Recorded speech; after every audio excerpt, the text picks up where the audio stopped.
This movie explores a sensitive subject. Please watch this movie with an adult and take time to discuss it.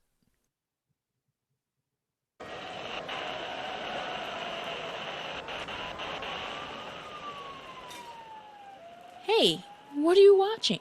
Oh.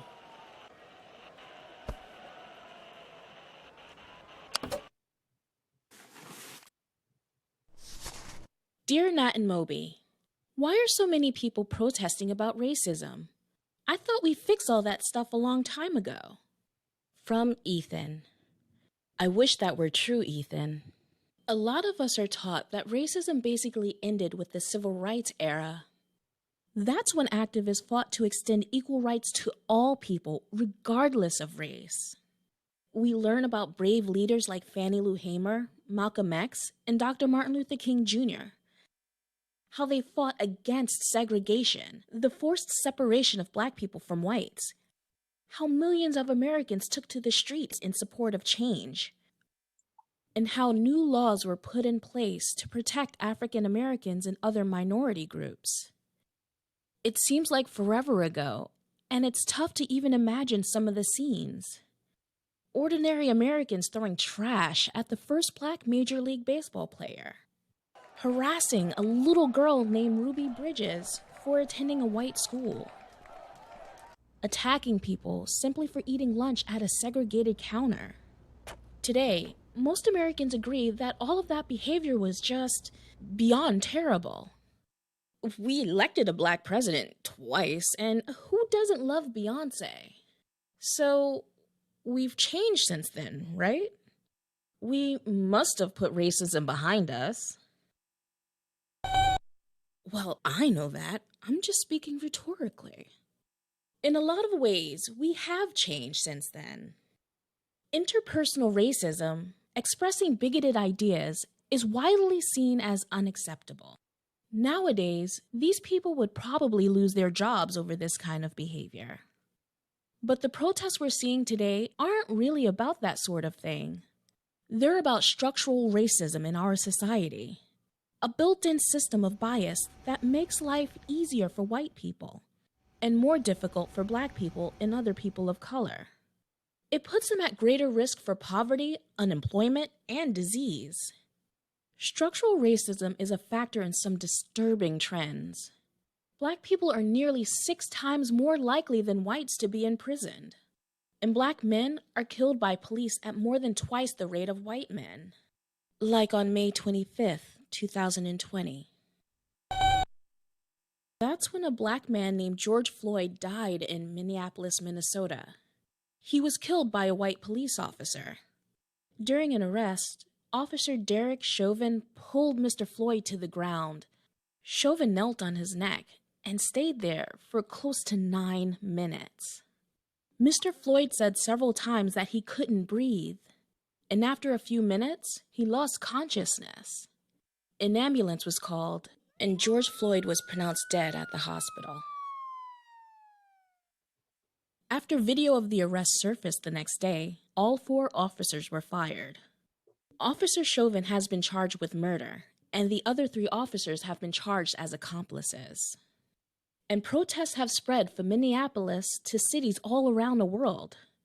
Thousands of marches took place in the month following Floyd's death. These demonstrations have been overwhelmingly peaceful. Though, if you've been watching the news, you might think it's all been riots. News and social media tend to highlight what's most sensational, unusual, exciting, or scary stuff that gets people to watch. Well, the demonstrations aren't only about Mr. Floyd. They're about a pattern of violence against Black people and a tendency for our suffering to go unnoticed. That's why Black Lives Matter is a rallying cry at these demonstrations. The phrase dates back to 2013 in response to a murder trial in Florida. 17-year-old Trayvon Martin was shot on his way home from a store. His killer wasn't a police officer, just someone who claimed Martin looked suspicious. After the jury found the killer not guilty, 3 community organizers started the Black Lives Matter hashtag, because the verdict seemed to be saying that Trayvon Martin's life didn't matter. A year later, a police officer killed 18-year-old Michael Brown in Ferguson, Missouri. Brown was unarmed when he was shot multiple times. The officer wasn't charged. Protests swept Ferguson and spread throughout the country. That's when Black Lives Matter grew into a movement, raising awareness about senseless deaths that might otherwise have gone unnoticed, like those of Tamir Rice, Eric Garner, Freddie Gray, Monica Diamond, Breonna Taylor, and so many others. The protests are calling for justice and accountability. So, Black Lives Matter doesn't mean that other lives don't matter. And it doesn't mean that Black lives are more special than others. It means we want our lives to be valued as much as anyone else's. Well, this isn't about blaming the police. When an officer abuses their power, that's just a symptom. The problem is much more widespread than that, which is why we need everybody's help to change things. And that's what these protests are about, raising awareness and calling for action. And guess what? It's already starting to work. In Minneapolis, the city council voted to remake the police department from the ground up. Other cities are thinking about similar measures. It seems like overnight, the whole country has woken up and realized what a big problem racism is. We're living through a huge historical moment right now, so remember it. 'Cause trust me, one day your kids will be asking you about this. Throughout our history, movements like this one have led to leaps in progress, like abolishing slavery, getting votes for women, improving conditions for workers, and ending segregation. That's why protest is such an important American tradition. Uniting our voices in peaceful dissent, demanding that our leaders listen, and even making them a little uneasy.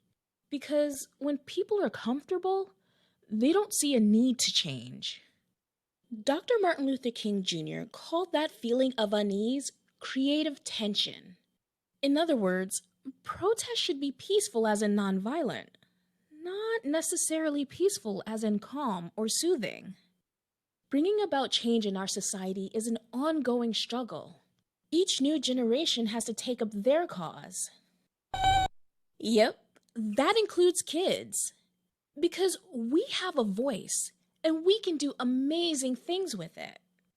Mari Copeny began fighting for clean water in Flint, Michigan when she was just 8 years old. Emma Gonzalez, a survivor of the Parkland school shooting in Florida, has fought for tougher gun laws. Malala Yousafzai stood up for girls' education even after she was brutally attacked. Greta Thunberg has helped focus the world's attention on climate change. And let's not forget Darnella Frazier, the 17-year-old girl who recorded George Floyd's arrest. When we raise our voices to say something's wrong, adults listen.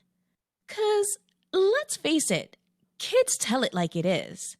And believe it or not, adults are inspired by that. You can start by asking questions about things in your world. Is there something in your own community or school that bothers you?